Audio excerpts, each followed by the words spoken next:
सैफ अली खान पर हमला क्या मुसलमानों के खिलाफ परोसे जा रहे जहर का नतीजा है।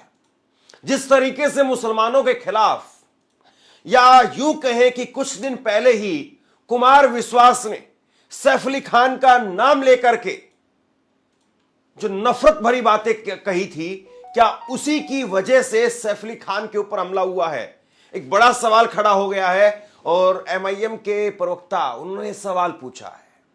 डॉक्टरों की तरफ से कहा गया है कि सैफ अली खान की रीढ़ की हड्डी के पास से करीब 2.5 इंच का चाकू उसके अंदर से निकाला गया है। मतलब आप सोचिए किस तरीके से कितना बड़ा हमला किया गया था ये। और सैफ अली खान पर यह कोई छोटा मोटा हमला नहीं, या ये महज चोरी की घटना कहकर के इसको खारिज करना कितना सही होगा पता नहीं, लेकिन मुझे लगता है कि एक तरीके से जानलेवा हमला है कि आपकी रीढ़ की हड्डी तक 2.5 इंच का चाकू अगर वो डॉक्टरों को ऑपरेशन करके सर्जरी करके निकालना पड़े तो ये अपने आप में जानलेवा हमला है। सुबह ही मैंने आपको खबर दिखाई थी, जो खबरें निकल करके सामने आई, उनके गाल पर भी 10 सेंटीमीटर का एक घाव। तो ये सारी चीजें जो बता रही हैं कि सैफ अली खान पर एक बेहद खतरनाक और एक बेहद खौफनाक हमला हुआ है। और ऐसे में सैफ अली खान पर यह हमला क्यों हुआ, इसकी तह तक जाना बड़ा जरूरी है। दूसरी तरफ महाराष्ट्र के मुख्यमंत्री देवेंद्र फडणवीस आज वो फिल्म देख करके आए। गजब की बात है ना। मतलब आपकी राजधानी के अंदर, देश के आर्थिक राजधानी के अंदर एक इतना बड़ा हमला हुआ है और सैफ अली खान पर कितनी देर वो बोले, और जो फिल्म देख करके आए कंगना रनौत की इमरजेंसी फिल्म, मतलब 2.5-3 घंटे की फिल्म देखने के लिए इनके पास में समय है। यह समीक्षा करने के लिए कि फिल्मी कलाकारों की जिंदगी सही है या नहीं है, या कितना खतरा है, इसके लिए पता नहीं समय है या नहीं। लेकिन दोनों पर जो बयान उन्होंने दिया वो मैं आपको दिखाऊंगा और आप देखिए कि मुख्यमंत्री की प्राथमिकता क्या है। सबसे पहले मैं डॉक्टर का बयान आपको दिखाता हूं, फिर उसके बाद में मुस्लिम एंगल पर भी बात करेंगे। ये न्यूज़ 18 की खबर आपकी स्क्रीन पर देखिए। सैफ अली खान की रीढ़ की हड्डी से निकला 2.5 इंच का चाकू। और यह बात किसी ऐसे व्यक्ति ने नहीं कही है जो अखबार या पत्रकार या फिर यूं कहें कि उसको खबर को मसाला बनाना चाह रहा हो। यह बात डॉक्टरों ने कही है, सुन लीजिए। इतना बड़ा 2.5 इंच का चाकू का पीस अंदर स्पाइन से हमने निकाला है। डॉक्टर बताइए आप, इतनी बड़ी जो है वो घटना देश की आर्थिक राजधानी में हो रही है, वो इलाका जो सबसे सेफ है, सबसे महफूज है, उसमें ऐसी घटना हो रही है तो फिर क्या ही कहा जाए। और जिन्होंने नितिन डांगे जिन्होंने वो सर्जरी की है, उन्होंने क्या कहा पूरा बयान मैं आपको बता देता हूं। सैफ अली खान को किसी अज्ञात व्यक्ति द्वारा कथित तौर पर हमला करने के बाद में सुबह 2 बजे अस्पताल में भर्ती कराया गया। मतलब रात को 2 बजे के आसपास जो है वो हमला हुआ है। फिर उनको तुरंत लीलावती अस्पताल में ले जाया गया। रीढ़ की हड्डी में चाकू घुसने के कारण उन्हें चोट आई है, ये डॉक्टर का कहना है जिन्होंने सर्जरी की है। चाकू निकालने के लिए सर्जरी की गई।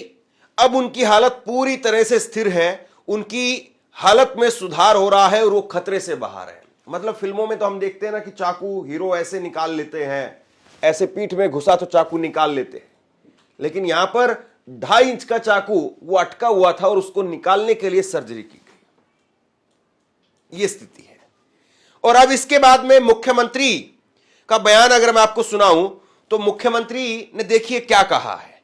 मुख्यमंत्री ने सैफ अली खान को लेकर के सिर्फ चंद अल्फाजों का जो है वो पूरा मैटर उसमें समेट करके रख दिया। क्या बोले उन्होंने?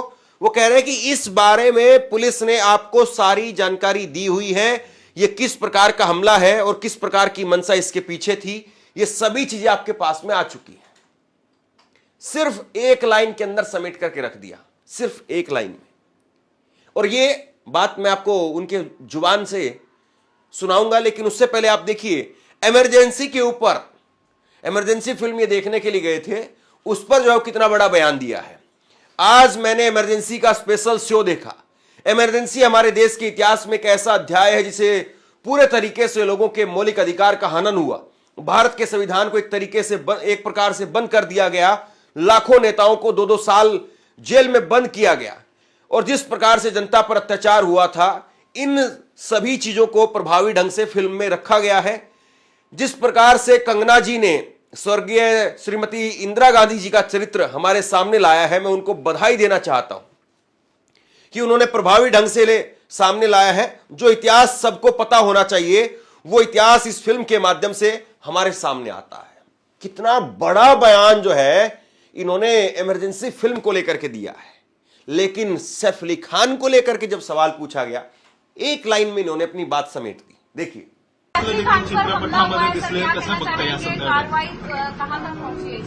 कि इसके बारे में पुलिस ने आपको सारी जानकारी दी हुई है, ये किस प्रकार का हमला है, इसके पीछे क्या है, किस प्रकार की मंशा से ये हुआ, ये सारी चीजें आपके सामने आ चुकी हैं। महज 15 सेकंड में इन्होंने अपनी बात को खत्म कर दिया। सैफ अली खान पर और कंगना पर पूरा जो है वो लंबा चौड़ा इतिहास, भूगोल, सब कुछ वो बता रहे हैं। यह अपने आप में बताता है कि किस प्रकार से जो है वो पुलिस की प्राथमिकता या सरकार की प्राथमिकता वो क्या है।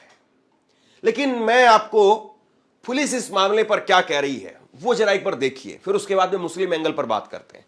पुलिस की तरफ से कई सारी थ्योरी आज निकल करके सामने आती रही। एक बयान मैं आपको पुलिस का बताता हूं, जिसमें मुंबई पुलिस के जोन 9 के डीसीपी दीक्षित, उन्होंने कहा कि कल रात आरोपी ने सैफ अली खान के घर में घुसने के लिए आग से बचने वाली सीढ़ी का इस्तेमाल किया। यह चोरी का प्रयास प्रतीत होता है। हम आरोपी को गिरफ्तार करने के लिए काम कर रहे हैं। 10 टीमें मामले पर काम कर रही है। बांद्रा पुलिस स्टेशन में अपराध दर्ज किया गया है। मतलब अभी तक भी पुलिस के हाथ खाली। और ये कह रहे हैं कि भैया जो वो पाइप होती है ना, उस पाइप को पकड़ करके चढ़ गया। कई थ्योरी में यही कहा गया कि पाइप पकड़ करके चढ़ गया। कई में कहा जा रहा है कि नहीं ये दूसरी पड़ोसी से आ गया। भाई क्या मजाक चल रहा है? सैफ अली खान का घर है, वो हजारों करोड़ रुपए का उनका टर्नओवर है। मतलब क्या ही हो रहा है ये? एक इतने नामी गिरामी व्यक्ति को आप सुरक्षा नहीं दे पा रहे हैं।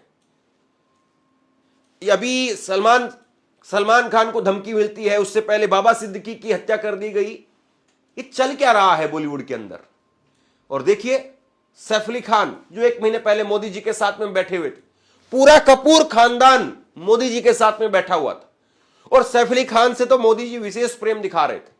सैफ अली खान के बेटे के बारे में कह रहे थे कि मुझे 3 पीढ़ियों के साथ में बातचीत करने का मौका मिलता। लेकिन देखिए प्रधानमंत्री के साथ में बैठने वाले सैफ अली खान 1 महीने के अंदर अंदर किस तरीके का हमला वो झेलते हैं। और कायदे से महीना भी पूरा नहीं हुआ है, अभी 15 रोज के आसपास की बात। तब जो है ये सैफ अली खान और कपूर खानदान के साथ में नरेंद्र मोदी मुलाकात कर रहे थे। और आज देख लीजिए आप क्या हो रहा है। तो क्या कुमार विश्वास, अब मुस्लिम एंगल पर आते हैं, कुमार विश्वास ने जिस तरीके से तैमूर लंग की बात की, सोनाक्षी सिन्हा के बारे में बात की, तो क्या ये मुस्लिमों के प्रति जिस प्रकार की बातें कही गई उसी की वजह से यह हमला हुआ है? एमआईएम के प्रवक्ता क्या कह रहे हैं जरा आपकी स्क्रीन पर देखिए। असीम बकार, उनकी तरफ से कहा गया है कि मुंबई पुलिस को इस दिशा में जरूर जांच करनी चाहिए कि कहीं ऐसा तो नहीं है कि सैफ अली खान साहब पर हमला करने वाला अपराधी कुमार विश्वास से प्रेरित था। दूसरा, मैं ये मांग करता हूं कि सोनाक्षी सिन्हा और जहीर इकबाल शत्रुघ्न साहब के परिवार को सुरक्षा बढ़ा दी जाए। मतलब ये सोचिए कि शत्रुघ्न सिन्हा की बेटी सोनाक्षी सिन्हा को लेकर के सार्वजनिक मंचों से जिस प्रकार की बातें कही गई, कुमार विश्वास ने एक बार नहीं 2-3 बार उन चीजों को बार बार दोहराया। लेकिन आज हम देख रहे हैं कि सैफ अली खान, उनके ऊपर किस तरीके का जानलेवा हमला हुआ है। क्या कह रहे हैं वकार यूनिस, सुनिए जरा एक बार। कल रात जनाब सैफ अली खान साहब के घर में घुसकर उन पर हुए जानलेवा हमले से एक बहुत बड़ा प्रश्न खड़ा हो गया है कि महाराष्ट्र के राजधानी बॉम्बे में वीआईपी इलाके में घुसकर, वीवीआईपी इंसान के घर में घुसकर उन पर चाकुओं से हमला किया जा रहा है, ये किस तरह की मानसिकता को उजागर कर रहा है? कहीं ऐसा तो नहीं है कि सैफ अली खान साहब के खिलाफ अभी जो कुमार विश्वास साहब ने एक नफरती भाषण दिया था, कहीं कोई व्यक्ति, कोई आपराधिक व्यक्ति कुमार विश्वास से प्रेरित होकर, उनके नफरती भाषण से प्रेरित होकर, कहीं ऐसा तो नहीं है कि उसने सैफ अली खान साहब पे हमला किया है?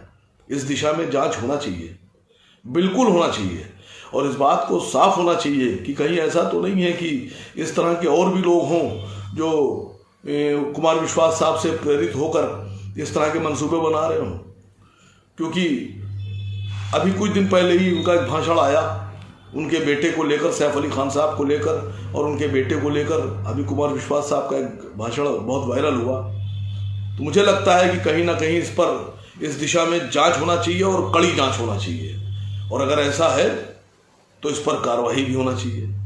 और दूसरी मांग मैं करता हूं महाराष्ट्र पुलिस से, महाराष्ट्र की सरकार से, कि इसी दिशा में कुमार विश्वास साहब ने सोनाक्षी सिन्हा और जहीर इकबाल साहब के बारे में भी एक भाषण दिया था, वो भी एक नफरती भाषण ही कहलाता है। सोनाक्षी सिन्हा, जहीर इकबाल साहब और शत्रुघ्न सिन्हा साहब की फैमिली और उनके परिवार की सुरक्षा को बढ़ा दिया जाए। कहीं ऐसा ना हो कि कोई सिरफिरा उनके घर में भी घुसकर इस तरह की हरकत करे। और फिर से मैं महाराष्ट्र पुलिस से कह रहा हूं कि इस दिशा में बिल्कुल जांच कीजिए कि कहीं ये सिरफिरा किसी भाषण से प्रेरित होकर तो उसने कहीं ये हमले को अंजाम नहीं दिया है। और हम सब की दुआएं सैफ अली साहब के साथ हैं, अल्लाह उनको जल्द से जल्द ठीक कर दे और वो फिर से हमारे आपके बीच में आए। अब सबसे बड़ा सवाल यही है कि क्या वाकई सैफ अली खान के मुद्दे पर पुलिस पूरी तरीके से तहकीकात करके सच सामने लाने का काम करेगी? क्योंकि बाबा सिद्दीकी के मामले में भी पुलिस की तरफ से जो तत्परता दिखाई देनी चाहिए थी, और बाबा सिद्दीकी भी एक बहुत बड़ा नाम थे, और ये दोनों घटनाएं इतनी जल्दी बॉलीवुड के अंदर होना, पूजा भट्ट का बयान भी आया, उन्होंने कहा है कि इतना असुरक्षित मुंबई के अंदर कभी महसूस नहीं हो रहा था। सोचिए, इस खौफ के साए में आज फिल्मी सितारे रह रहे हैं। बहरहाल, आपको क्या लगता है नीचे कमेंट बॉक्स में लिख करके जरूर बताइए। इस वीडियो को शेयर कीजिए और इसी तरह की तमाम खबरों के लिए ऑनलाइन न्यूज इंडिया को सब्सक्राइब कीजिए। आपका बहुत बहुत धन्यवाद।